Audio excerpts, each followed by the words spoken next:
Permukaan Mars sangat kering, tandus, dan berbatu-batu. Pasti sulit dibayangin kan kalau dulunya bentang alam di sini juga mirip dengan di bumi?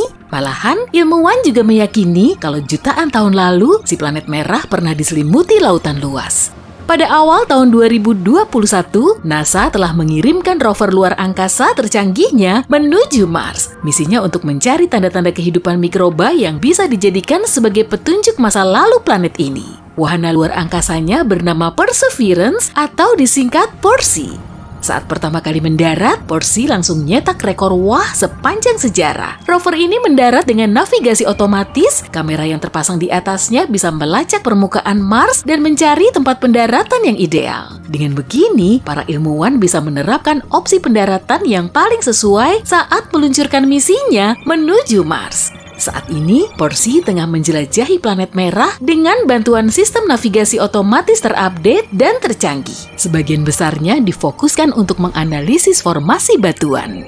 PERSI juga dilengkapi dengan laser berteknologi tinggi untuk menembakkan berkas sinar kecil ke dalam batuan. Laser ini kemudian membentuk plasma dari sampel batuan. Setelah itu, spektrograf di atasnya akan menganalisis plasma agar bisa mengidentifikasi komposisi kimianya. Dua temuan PERSI yang paling signifikan sampai saat ini yaitu batuan Mahzi dan Yigo. Kedua kata ini berasal dari bahasa Navajo sebagai bentuk penghormatan kepada insinyur NASA dari suku Navajo. Kata Mahzi sendiri berarti Mars dan Yigo berarti rajin.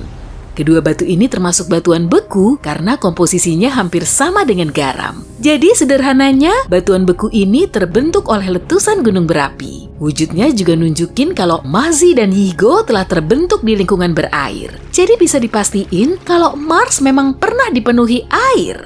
Tapi nggak cuma itu aja, di Mars juga ada batu unik lain yang dinamai Harbor Seal. Batu halus berwarna gelap ini diyakini telah terbentuk oleh angin barat laut yang berhembus kuat sehingga bikin bentuknya mirip hewan laut. Para ilmuwan telah berteori soal pola angin dan cuaca di Mars selama puluhan tahun. Temuan ini ternyata bisa mendukung model cuaca Mars yang sudah ada. PERSI telah mengirimkan lebih dari 20.000 gambar sejak mendarat di Mars pada bulan Februari tahun ini. Termasuk foto selfie-nya yang bikin heboh jagat internet. File audionya juga dikirimkan dari misi yang sama. Dan untuk pertama kalinya, para saintis bisa mendengar langsung bunyi angin di Mars yang nyeremin itu dengan bantuan mikrofon di atas rover. Oksigen akhirnya bisa diproduksi di planet lain dengan teknologi manusia. Di dalam rover PERSI terdapat kotak berlapis emas kira-kira seukuran aki mobil. Namanya MOXIE alias Mars Oxygen In Situ Resource Utilization Experiment atau eksperimen pemanfaatan sumber daya oksigen di lokasi Mars. Panjangnya ngalahin gerbong kereta. Semoga tadi aku nggak belibet nyebutinnya. 95% atmosfer Mars terdiri dari karbon dioksida. Unit MOXIE ini bisa mendifusi karbon dioksida melalui proses kimia kompleks lalu mengubahnya menjadi oksigen. Sampai saat ini, MOXIE telah menghasilkan 5 gram oksigen. Jumlahnya memang nggak seberapa sih, tapi metode ini sudah jadi terobosan baru di dunia sains. Oksigen segitu bisa dipakai selama 10 menit di lingkungan berudara kondusif dan temuan ini bisa jadi prospek yang bagus di masa depan. Mungkin aja kan kalau MOXIE bisa dipakai sebagai pemroses oksigen untuk seluruh koloni manusia di Mars. Tapi sekarang, para ilmuwan lebih fokus memanfaatkan MOXIE untuk memproduksi oksigen sebagai bahan bakar roket. Untuk mendorong pesawat modern berukuran standar menuju Mars, diperlukan 7 metrik ton bahan bakar roket plus 25 ton oksigen. Beban segitu pasti sangat berat lah kalau harus diangkut-angkut dari bumi. Kalaupun misi ke Mars bisa berawak dan pulang pergi, para ilmuwan juga harus mikirin cara bikin bahan bakar di permukaannya. Saat menjalankan misinya, PERSI nggak cuma sendirian. Temennya juga ada. Rover ini dilengkapi dengan helikopter kecil super mahal bernama Ingenuity. Atau sebut saja Mawar.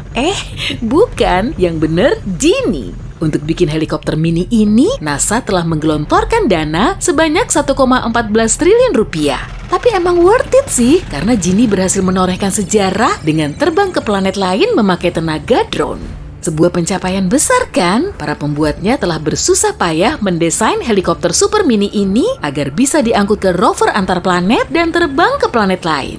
Setelah misi Genie berjalan mulus, mereka tengah mengumpulkan data dari helikopter uniknya untuk membantu desain drone mikro pintar di bumi. Helikopter ini dipakai untuk menjelajahi medan yang memang gak sesuai dengan rovernya. Ginny mengudara di atas permukaan Mars sambil mengumpulkan data dan menjepret foto udara untuk selanjutnya dikirim ke bumi. Helikopter ini digerakkan dengan panel surya yang terpasang di atas bilah rotor. Mereka juga sempat takut kalau panelnya akan tertutup oleh lapisan debu tebal hingga bikin helikopternya macet. Tapi untungnya, gerakan udara di sekitar bilah rotor bisa ngebersihin panel surya itu. Di dalam mekanismenya, Ginny membawa potongan kain seukuran perangko dari pesawat Wright bersaudara buatan tahun 1903 itu. Ini dilakukan untuk menghormati para perintis penerbangan tersebut. Rover Curiosity pertama kali mendarat di Mars pada tahun 2012 dan telah menjelajah planet merah itu selama lebih dari 12 tahun. Rover ini nggak didesain untuk mendeteksi kehidupan di Mars layaknya Perseverance, tapi untuk mencari tahu unsur pendukung kehidupan yang mencakup air dalam wujud cair, karbon, dan sumber energi. Curiosity telah menemukan Yellowknife Bay dan di situ pernah ada danau purba. Berbagai mineral yang berasal dari air juga telah terdeteksi. Berarti danau di situ nggak terlalu asam maupun asin dan mungkin pH-nya malah seimbang. Karbon, nitrogen, dan unsur pendukung kehidupan lain juga telah ditemukan di dalam kawahnya. Dan yang paling penting, Curiosity telah menemukan sumber energi bagi kehidupan mikroba. Memangnya seberapa mungkin sih kalau di Mars pernah ada kehidupan? Curiosity telah menorehkan sejarah dengan menjadi rover Mars pertama yang mendokumentasi serta mengukur badai debunya. Sama kayak di bumi, angin Mars terus bertiup hingga mengikis formasi geologinya sehingga banyak debu yang kemudian menghasilkan awan besar. Awan debu ini menyerap cahaya matahari lalu memanas dan memicu angin kuat. Tanpa curah hujan dan air laut, awan ini semakin melarat setelah bertahun-tahun hingga akhirnya menyelimuti seisi Mars dan menghasilkan badai debu raksasa. Pada tahun 2018 lalu, Curiosity telah mendokumentasi salah satu badai besar ini dari permukaan Mars. Rover ini juga mendeteksi intensitas cahaya matahari di Mars berkurang sampai 97%, lalu sejumlah bukit pasir besar mulai terbentuk. Curiosity telah mengukur tingkat radiasi di Mars selama lebih dari 10 tahun. Para ilmuwan pun jadi bisa mengira-ngira seberapa bisa kita akan terhindar dari radioaktif saat mendarat di Mars. Dan sejauh ini beritanya cukup menggembirakan karena tingkat radiasi di Mars kurang lebih sama dengan di Stasiun Luar Angkasa Internasional. Berarti para astronot akan bisa bertahan dalam perjalanan pulang pergi jangka panjang tanpa perlu khawatir dengan radiasi. Gunung berapi tertinggi di tata surya, Olympus Mons, juga terdapat di Mars. Tingginya mencapai 21,9 km atau sekitar 2,5 kali tinggi Gunung Everest. Gunung berapi ini terbentuk jutaan tahun lalu saat gunung di Mars banyak memuntahkan lava cair ke seluruh permukaannya. Olympus Mons termasuk gunung api perisai, jadi nggak melontarkan lava dan kobaran api ke udara. Tapi lavanya cuma mengalir perlahan menuruni lereng, sehingga konturnya lebih landai dan kemiringan rata-ratanya cuma 5%.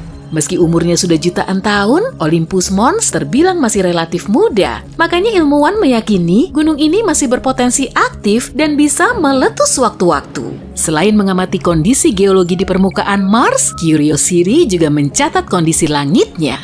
Pada bulan Maret 2021, rover ini menangkap warna benderang di langit Mars yang disebut sebagai awan induk mutiara. Warna-warni ini muncul saat semua partikel awan hampir sama, dan biasanya fenomena ini terjadi beberapa saat setelah awan terbentuk.